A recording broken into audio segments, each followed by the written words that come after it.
और आप माता रानी के बहुत बड़े भक्त हैं। चिकिरी बाबा नौले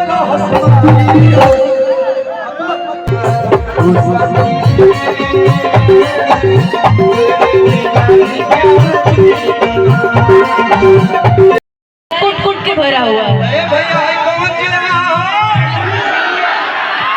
इन्हीं लोग का रंगदारी तो मेरे अंदर भरा हुआ है। ये लोग मेरे शक्ति मेरे अंदर। आई लव यू के फेरा में मत पड़ी। हेलो आज आई लव यू कई कई आई लव यू टू विकास जी बोलो कहे के बाबा अरे कितने हवे पाम हम तो के बोलो हरि बिहार अरे पगली हर रंगदारी बिहारी के कोने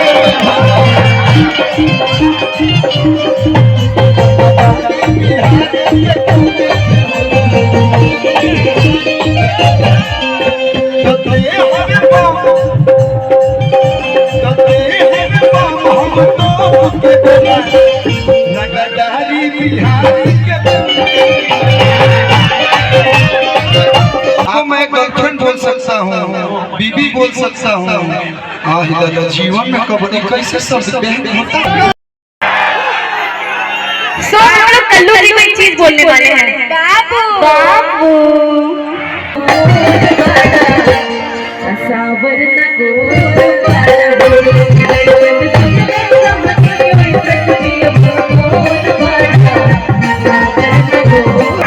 सोचने रहे हम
एक कल्लू जी का गाना था कि किसी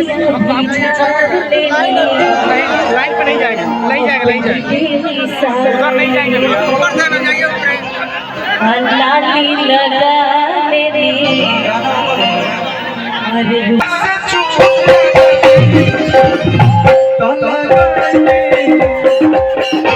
भैया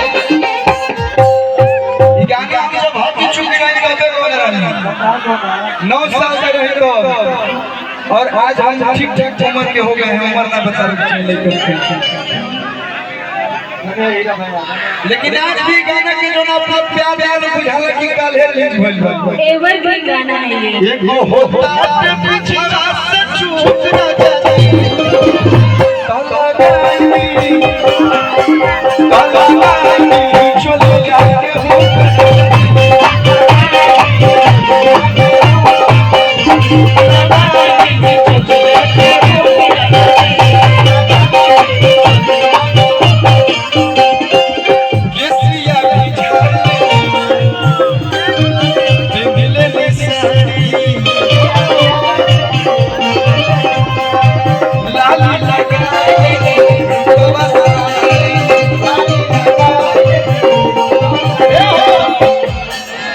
एक होता है पिछड़ा से छूट ना जाए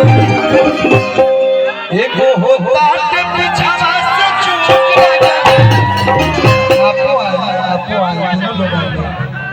तलगाई पिया तो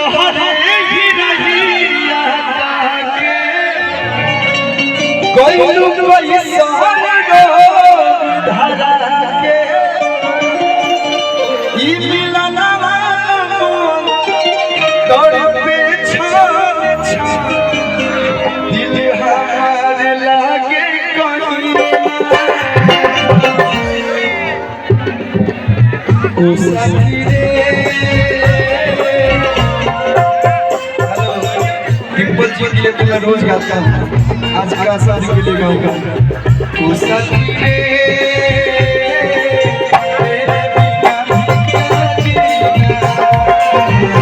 तेरे बिना क्या जीना, ओ सखी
कि जब लड़की सच्चा प्यार करने वाली मिलती है तो लड़का धोखेबाज होता है, और जब कोई लड़का सच्चा प्यार करने वाला होता है तो कहीं ना कहीं लड़की भी धोखेबाज होती है।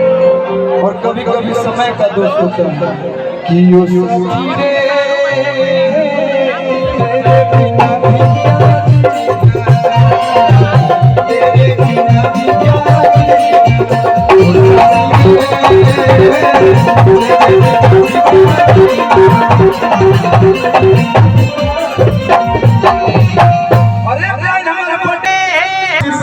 भैया।